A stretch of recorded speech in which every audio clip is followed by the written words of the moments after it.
The prison gates swung open with a metallic groan that echoed across the compound like the last breath of a dying beast. Captain James Holloway stood in the harsh morning light, his uniform still bearing the dust of 3 days' march through the Philippine jungle.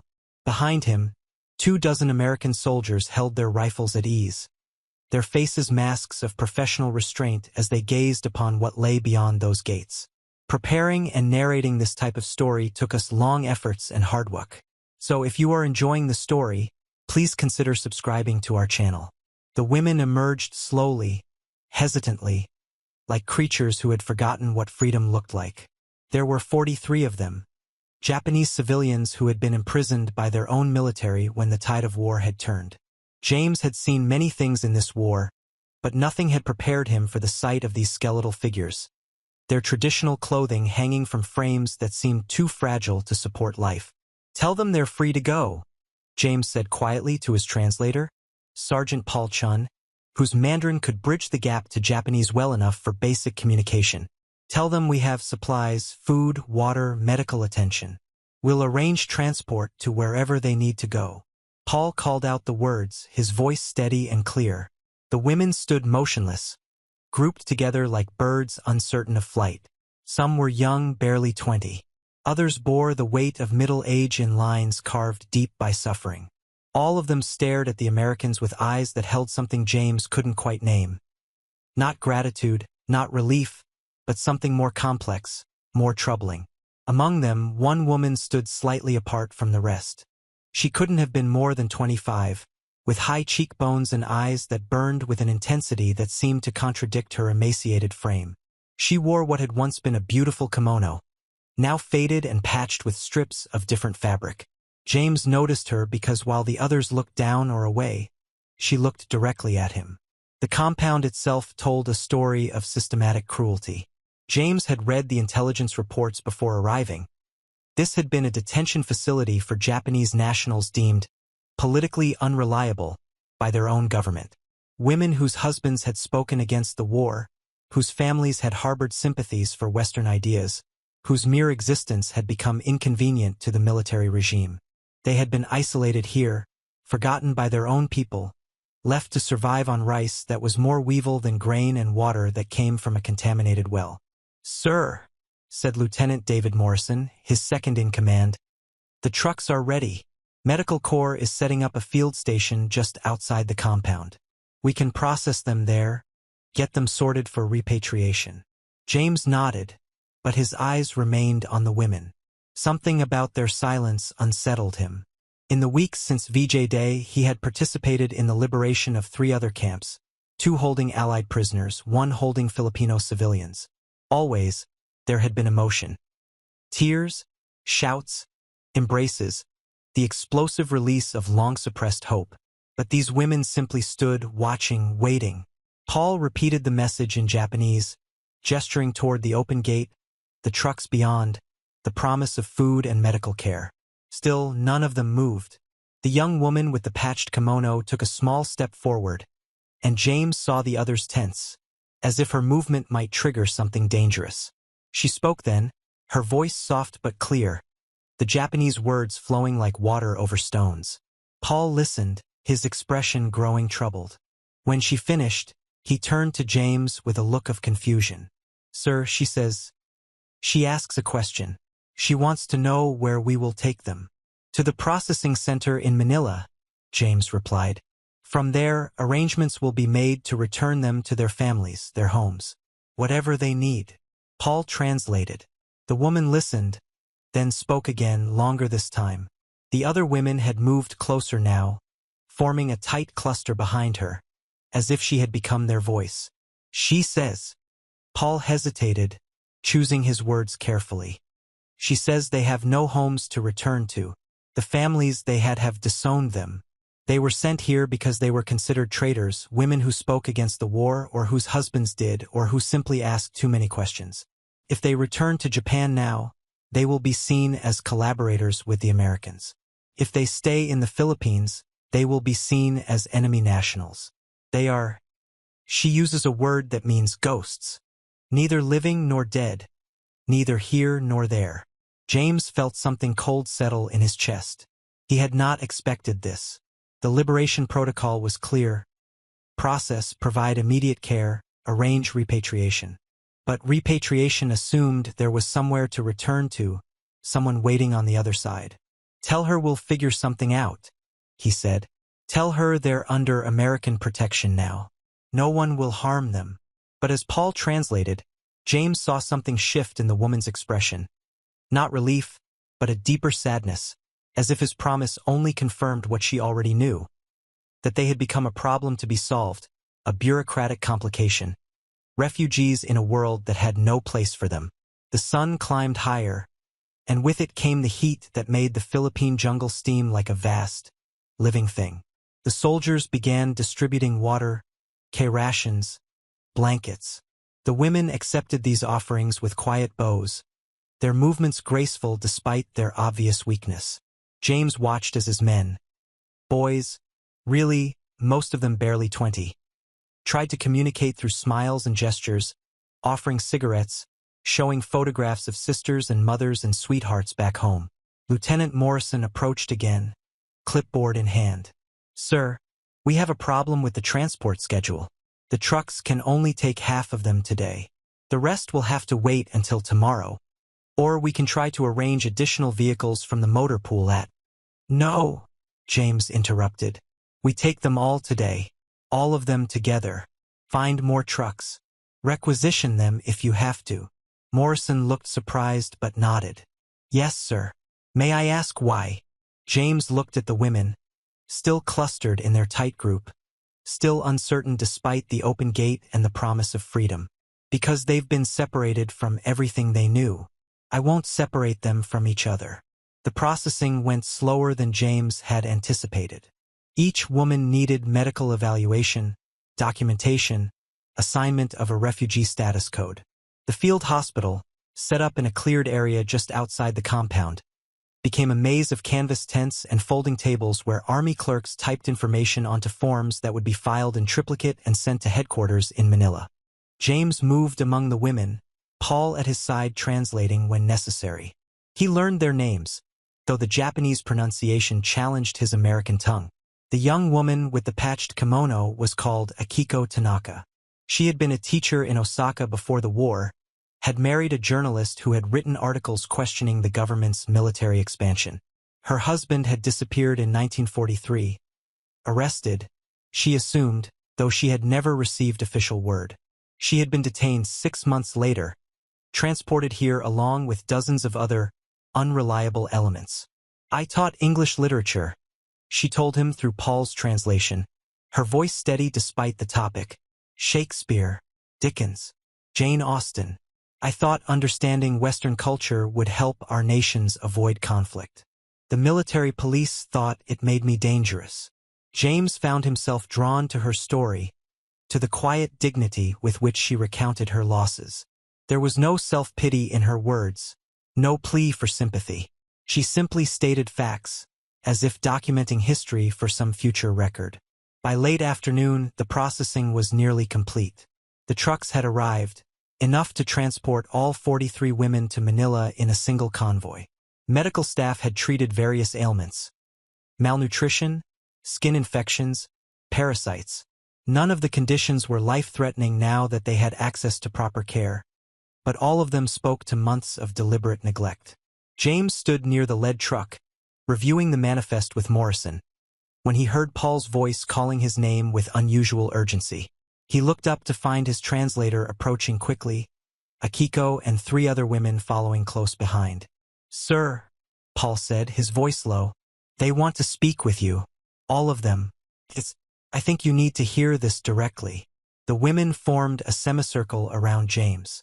Akiko stood at the center, her hands folded in front of her, her posture formal. When she spoke, her words came slowly, deliberately, and James found he could hear the weight each one carried. Paul translated, Captain Holloway, we are grateful for your kindness. You have treated us with more humanity in 1 day than we experienced in 2 years of imprisonment. You have given us food, medicine, hope. For this, we thank you. James nodded, uncertain where this was leading. You're welcome. It's the least we could do. Akiko continued, And now James could hear a tremor in her voice, the first sign of emotion she had displayed. Paul's translation came haltingly. But we must ask you something. We must speak a truth that may be difficult. When you send us to Manila, and then arrange for our return to Japan, what do you think will happen to us? You'll be reunited with your families, James said, though even as he spoke, he remembered her earlier words about having no home to return to. Akiko shook her head slowly. No, Captain. Our families have disowned us. We were imprisoned because our government considered us traitors. Now, Japan has been defeated. Americans occupy our homeland. If we return, we will be seen as women who were captured by the enemy, who lived while others died, who accepted help from the conquerors. In Japanese culture, there are expectations. We have brought shame to our families simply by surviving. James felt the cold in his chest deepen. Surely not all families. Captain, Akiko interrupted gently. I received one letter from my sister during my imprisonment. The military censors allowed it through because they thought it would break my spirit. She wrote to tell me that our parents had performed a ceremony. In their household shrine, they had removed my name. As far as my family is concerned, I died 2 years ago. There is no place for me there. The other women murmured agreement. One of them, an older woman whose gray hair had been cut short, spoke rapidly in Japanese. Paul translated.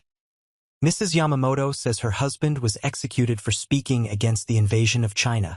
Her children were taken by the state and raised in military schools. She tried to write to them once, and the letter was returned marked, addressee deceased. Her children are alive, but she has been declared dead to them. James looked from face to face, seeing now what he had missed before. These weren't women waiting to return home. These were women standing at the edge of an abyss, understanding that liberation had simply moved them from one form of imprisonment to another, the prison of having no place in the world. What are you asking me? He said quietly.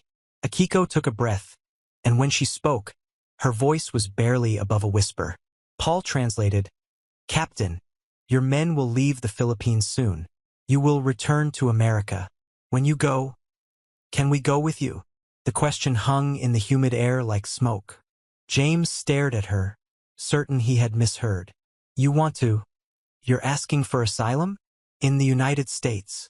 We are asking for a chance to live, Akiko said through Paul. Not as ghosts, not as shame-bearers, not as women whose very existence is an embarrassment to be hidden or erased. In America, perhaps we could rebuild. We could work, contribute, start again. Here, we will always be the enemy. In Japan, we will always be the traitors. But in America, she paused, searching for words. In America, perhaps we could simply be people. James realized that every one of his soldiers had stopped what they were doing. The entire camp had fallen silent, everyone watching this exchange. Morrison stood nearby, his clipboard forgotten, his expression mirroring the shock James felt. I don't have the authority to make that decision, James said finally. This would require approval from headquarters, from the State Department, probably from Washington itself. The immigration quotas, the regulations. We understand, Akiko said softly. We ask only that you try. We ask that you see us, not as enemy nationals to be processed and shipped back, but as human beings who have lost everything and are asking for one chance to build something new. The other 42 women had gathered now, forming a larger circle around this core group. James looked at their faces. Young and old, proud and broken, hopeful and resigned. They were asking him to do something that might be impossible, that would certainly be complicated, that could end his military career if he pushed too hard and failed. But they were asking. And he had seen enough of war to know that sometimes the most important battle wasn't the one you fought with weapons, but the one you fought with paperwork, persistence, and the stubborn refusal to accept that some people were simply meant to fall through the cracks. I'll try, he said. I can't promise anything, but I'll try. The convoy to Manila took 6 hours on roads that were more suggestion than reality. James rode in the lead jeep, his mind churning through possibilities and obstacles. Behind him, 3 trucks carried the 43 women, each vehicle escorted by armed soldiers. not to guard against escape, but to protect against attacks from Filipino guerrillas who might not distinguish between Japanese soldiers and Japanese civilians. Paul sat beside him, unusually quiet. Finally, he spoke. "Sir, do you really think this is possible? Bringing them to America?" James didn't answer immediately. He watched the jungle pass by, green and dense and indifferent to human suffering. "I don't know," he admitted. "The immigration laws are strict. The quotas for Japanese nationals are, well, they're nearly zero. And that's during peacetime. Right now, with the war just ended." He shook his head. "But I have to try." "Why?" Paul asked. It wasn't a challenge, just genuine curiosity. James thought about that. Why had Akiko's question hit him so hard? Why did he feel this obligation to women he had met only hours ago? Women who by all rights should be processed as enemy nationals and sent back to their country of origin. "Because she's right," he said finally. "They are ghosts. And I've seen enough death in this war. I don't want to be responsible for turning living, breathing human beings into permanent ghosts just because the paperwork says that's what's supposed to happen." Manila was chaos. The city bore scars from the brutal battle that had liberated it earlier that year. Buildings gutted by artillery, streets cratered by bombs, entire neighborhoods reduced to rubble. But life persisted. Markets had sprung up in the ruins, children played in the shadow of destroyed churches, and the U.S. military headquarters operated from a commandeered building that had somehow survived mostly intact. James delivered the women to a temporary refugee facility, a former school that now housed dozens of displaced persons awaiting processing. He made sure they were assigned to a secure wing, that they received proper meals, that medical staff would continue their care. Then he went to war. His first battle was with Major William Hastings, the administrative officer responsible for refugee affairs. Hastings was a career bureaucrat who had spent the war behind a desk and seemed to take pride in his mastery of regulations. "Absolutely not," Hastings said when James presented his request. "Captain, these are Japanese nationals. Enemy nationals. The protocol is clear. Process, document, arrange repatriation. We're not in the business of granting asylum requests, especially not to citizens of a country we were at war with 6 weeks ago. Sir, these women were prisoners of their own government. They were. I don't care if they were the Emperor's personal pen pals," Hastings interrupted. "We have regulations. If we start making exceptions for every sad story that comes through here, the whole system collapses." "Denied. Process them for repatriation to Japan." James tried reason. He tried appealing to humanitarian principles. He tried pointing out that sending them back was effectively a death sentence, if not literal, then social and economic. Hastings remained unmoved, citing chapter and verse from the Military Occupation Handbook. Frustrated, James went over his head. He drafted a letter to Colonel Robert Sherman, who oversaw all refugee operations in the Philippines. He laid out the women's situation, their legitimate fear of return, the moral obligation to protect those who had already been victimized. He hand-delivered it to Sherman's office and waited 3 hours for an audience. Sherman was a different kind of officer, older, a veteran of the First World War, a man who had seen enough to understand that regulations sometimes failed to account for human complexity. He read James's letter carefully, then looked up with tired eyes. "Captain Holloway, I appreciate what you're trying to do. I really do. But you're asking me to create a precedent that could have enormous ramifications. If we grant asylum to these 43 women, what about the thousands of other Japanese civilians in similar situations? What about Koreans who were forced laborers? What about? With respect, sir, I'm not asking you to solve every problem. I'm asking you to solve this one. These 43 women who are here now who have asked for help." Sherman sighed. "It's not that simple. Immigration policy is set in Washington. Even if I wanted to help, I don't have the authority to grant asylum. That requires approval from the State Department, and given the current political climate."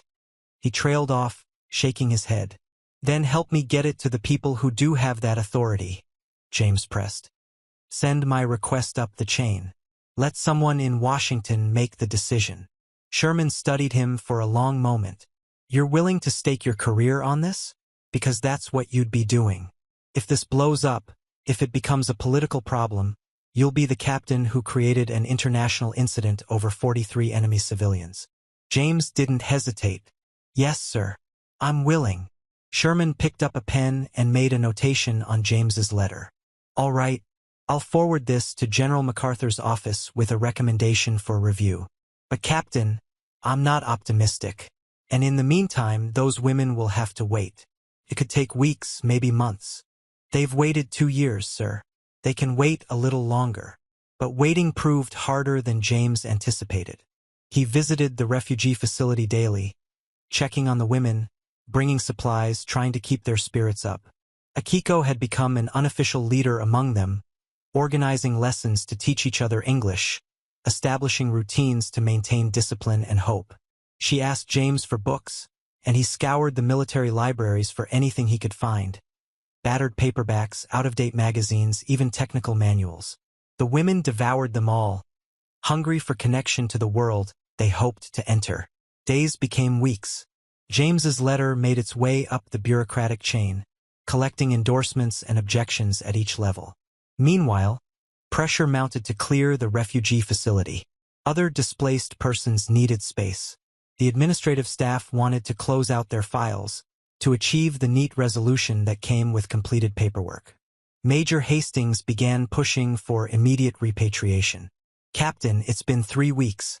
You've had no response from higher command, which means your request has been denied by silence. Process these women and move on.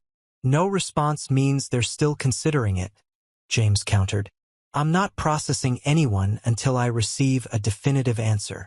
Then you're disobeying direct orders. Show me the order that says I have to send them back before their asylum request has been properly reviewed. The standoff continued. James found allies among unexpected places. A Navy chaplain who had read about the situation and came to offer support. A Red Cross worker who had interviewed the women and written a report documenting their legitimate asylum claims. Even some of his own men who had gotten to know the women and understood what return would mean for them. Lieutenant Morrison pulled him aside one evening. Sir, the men are with you on this. Whatever you need. I need time, James said. Time for the right people to read the request and understand what's at stake. Then we'll buy you time. And they did. Morrison found creative ways to delay paperwork, to misplace forms, to discover technical errors that required everything to be redone. Paul organized English lessons that became documented cultural integration training, creating a paper trail that suggested these women were already being prepared for resettlement. The medics found minor health issues that required extended care, keeping the women classified as medical hold in the system. It was bureaucratic guerrilla warfare, and James knew they couldn't sustain it forever. Eventually, someone higher up would notice. Eventually, the order would come down that couldn't be ignored or delayed. That order came on a Thursday morning in the form of a telegram from General MacArthur's headquarters. James read it 3 times, his hands shaking slightly. Captain Holloway James. Request Japanese nationals received and reviewed.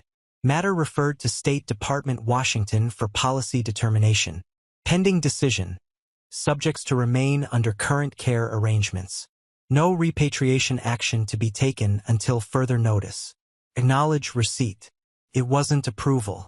But it wasn't denial either. It was exactly what James had needed. Official permission to wait. Preparing and narrating this type of story took us long efforts and hard work. So if you are enjoying the story, please consider subscribing to our channel. He drove to the refugee facility and found Akiko in the courtyard, teaching a group of younger women the lyrics to America the Beautiful, which she had learned from a song sheet someone had left behind. We get to stay, he told her. At least for now. Washington is reviewing the request. Akiko's face remained calm, but he saw her hands tremble slightly. How long? I don't know. Could be weeks, could be months. We will wait, she said simply. We have become good at waiting. Winter came to Manila, which meant slightly less oppressive heat and the occasional afternoon rainstorm that turned the streets into rivers. James continued his routine. Military duties during the day, visits to the refugee facility in the evening, and increasingly desperate attempts to keep his asylum request alive in the consciousness of distant bureaucrats. The women had transformed their corner of the facility into something remarkable. They had created a schedule: morning English lessons, afternoon vocational training using whatever materials they could scavenge, evening discussions of American culture and customs. They helped other refugees in the facility, sharing food, offering comfort, using their nursing skills to care for the sick. They became model residents, proof that they would be assets, not burdens, to whatever community eventually accepted them. Akiko emerged as more than just a spokesperson. She was their teacher, their organizer, their voice of hope when despair threatened. She learned English with remarkable speed, and soon she could speak directly with James without Paul's translation. Her accent was thick, but her words were precise, chosen with the care of someone who understood that language was power. "Tell me about America," she said one evening as they sat in the courtyard. "Not the America of movies and magazines. The real place. What should we expect?" James considered the question carefully. He wanted to be honest without crushing their hope. "It's complicated. There's great beauty and great ugliness. People can be incredibly kind and incredibly cruel, sometimes the same person on different days. After Pearl Harbor, Japanese Americans, citizens, people born in America, were put in internment camps. Their property was taken, their rights suspended. That's the truth." Akiko nodded slowly. "So we are trading one form of rejection for another. Maybe, but also maybe not. See, America has this quality: it's imperfect, often hypocritical, but it's also capable of change, of growing, of eventually, sometimes too slowly, recognizing when it's been wrong. Those internment camps, people are starting to question them now, to be ashamed. That's something." "Hope, then," Akiko said. "Not certainty, but possibility." "Yes, possibility." The message from Washington came on a gray morning in January. James was summoned to Colonel Sherman's office, where he found the colonel holding a thick envelope bearing the seal of the U.S. State Department. "Your request has been reviewed at the highest levels," Sherman said without preamble. "The State Department has decided to grant limited asylum to the women in your care under an emergency refugee provision. They will be allowed to enter the United States under a special humanitarian visa, with sponsorship to be arranged through religious and charitable organizations." James felt something in his chest unclench, a tension he hadn't fully realized he'd been carrying. "All of them?" "All 43. All 43, Sherman confirmed. "With conditions. They will be dispersed across several states, placed with families or organizations willing to sponsor them. They will need to learn English, though I understand they've already started, and find employment. After 5 years, if they've maintained good standing, they can apply for permanent residence." "When?" "There's a transport ship leaving for San Francisco in 2 weeks. They'll be on it." Sherman set down the papers and looked at James with something like respect. "You did it, Captain. Against all odds and against considerable opposition. You actually did it." James returned to the facility and gathered the women in the main hall. Through Akiko, he explained the decision, the conditions, the timeline. The reaction was not the explosion of joy he might have expected. Instead, there was a profound, almost sacred silence. Then, one by one, the women began to bow, deep, formal bows of gratitude and respect. Akiko remained standing, her eyes bright with unshed tears. "Captain Holloway, you have given us something we thought was lost forever. Not just a future, but the possibility of belonging somewhere.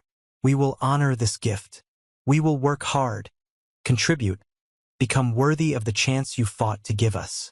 The next 2 weeks were a whirlwind of preparation. The women needed proper documentation, photographs, fingerprints, medical certifications. They needed minimal clothing, as most of what they owned were the rags from the prison camp. James and his men organized donation drives, pulling together enough basic necessities to see the women through their first weeks in America. Sponsors had been arranged through a network of churches and humanitarian organizations.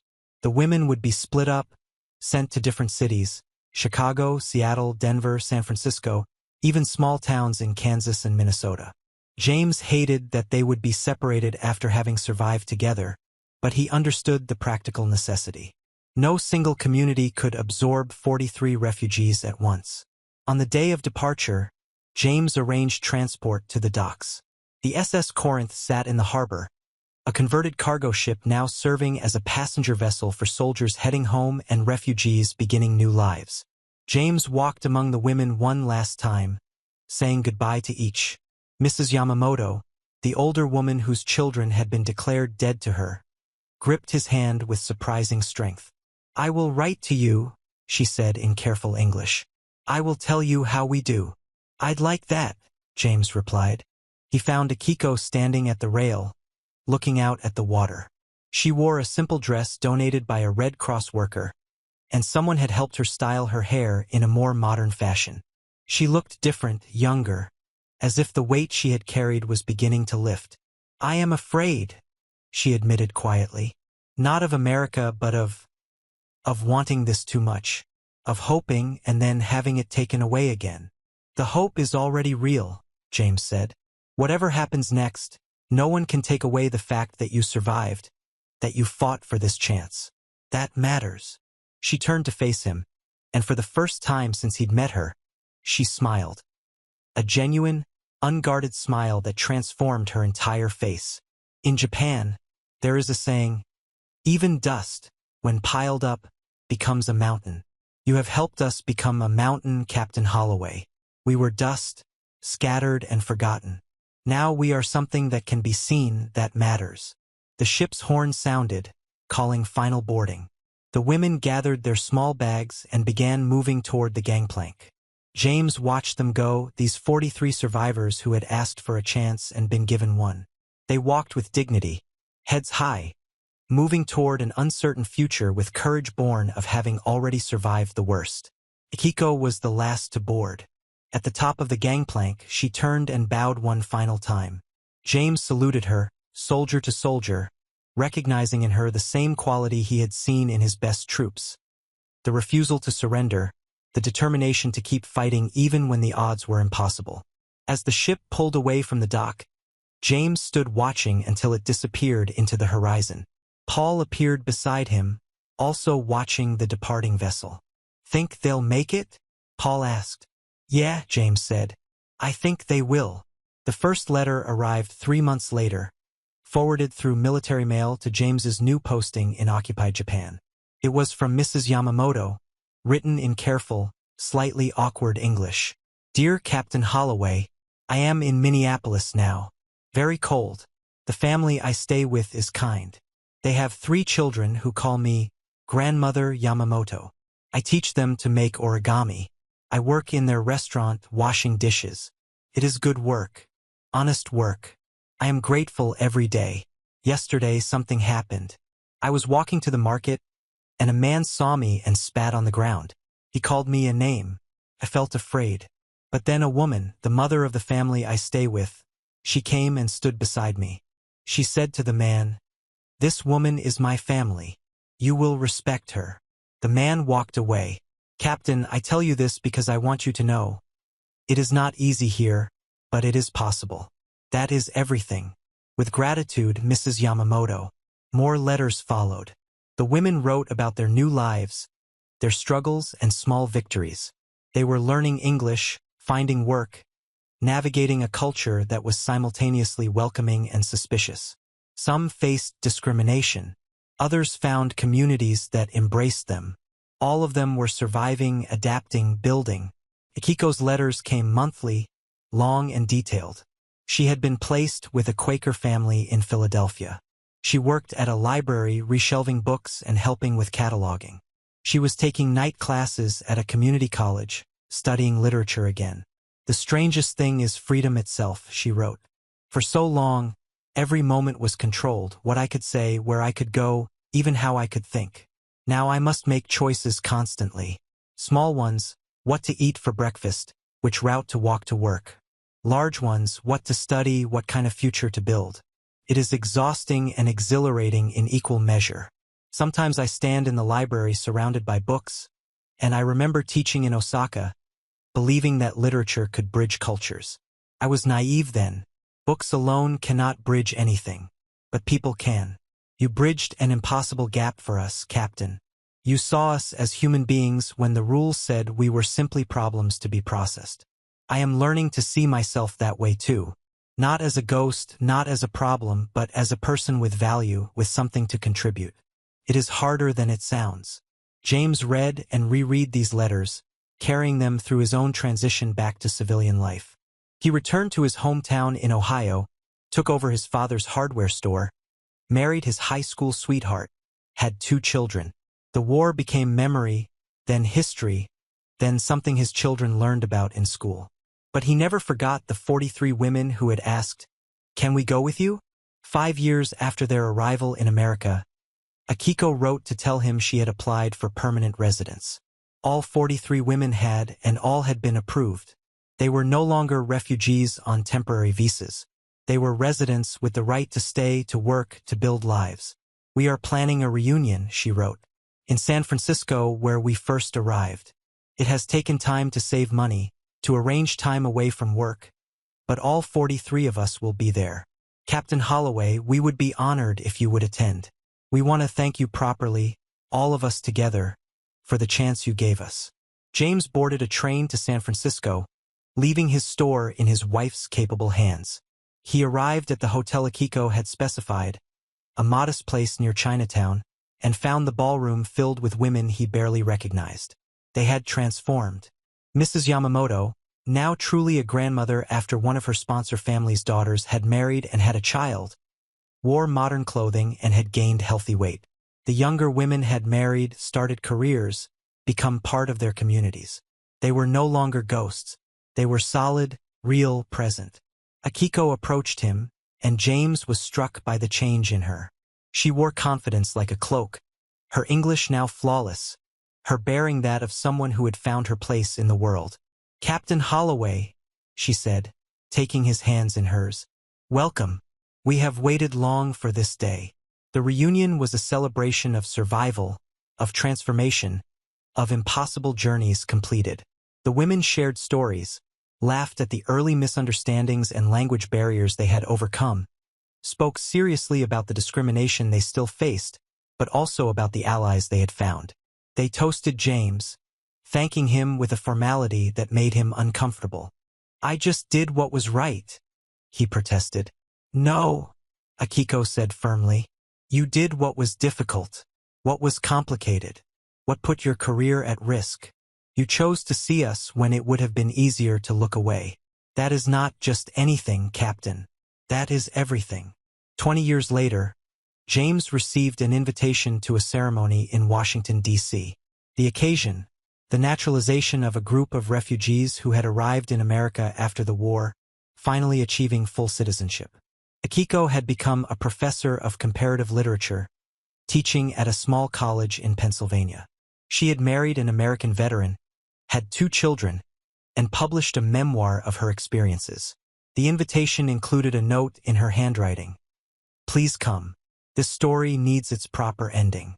James made the journey, now gray-haired and moving with the careful deliberation of a man in his 70s. The ceremony was small, held in a courthouse with an American flag behind the judge's bench. 23 of the original 43 women were present. Some had passed away, others couldn't make the journey. But those who were there stood together, hands raised, and recited the oath of citizenship with voices steady and proud. Afterward, at a small reception, Akiko introduced James to her children. "This man," she told them, "gave your mother a future when she had none. He saw humanity where others saw only paperwork." Her son, a young man studying law, shook James's hand. "Thank you, sir. My mother has told." Her son, a young man studying law, shook James's hand. "Thank you, sir. My mother has told us many times how you fought for them. It's inspired me to work in immigration law, to help others who need someone to fight for them." James looked at this young man, born in America, educated in American schools, now preparing to defend the rights of others to find refuge. He thought about those 43 women standing in the prison camp, asking an impossible question. He thought about the bureaucratic battles, the letters, the years of watching them transform from ghosts into citizens. "Your mother and the others did the hard work," James said. "They survived. They adapted. They contributed. I just opened a door.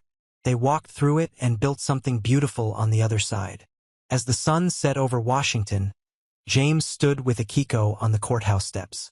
The city stretched before them, alive with possibility, imperfect but striving, complex but capable of change. "We are no longer ghosts," Akiko said softly. "We are here. We are real. We belong." "You always belonged," James replied. "You just needed someone to see it." She smiled, that same unguarded smile from the dock in Manila decades ago. "And you did. One captain, 43 women, and a question that changed everything." James nodded, feeling the weight of years and memory and gratitude. He thought about all the lives that had branched from that moment in the prison camp. Children born, careers built, communities enriched. One decision to see human beings instead of paperwork, to fight for possibility instead of accepting impossibility. "Can we go with you?" they had whispered, and he had said yes. That yes had echoed through decades, through generations, creating ripples that spread far beyond anything he could have imagined standing at those prison gates in 1945. The 43 had become hundreds, children, grandchildren, students taught, lives touched, communities changed. As James walked back to his hotel that evening, he carried with him the knowledge that sometimes the most important battles aren't won with weapons or strategy, but with the simple, stubborn refusal to accept that some people are meant to be ghosts. They had asked for a chance to live. He had given it to them, and they had transformed it into something magnificent.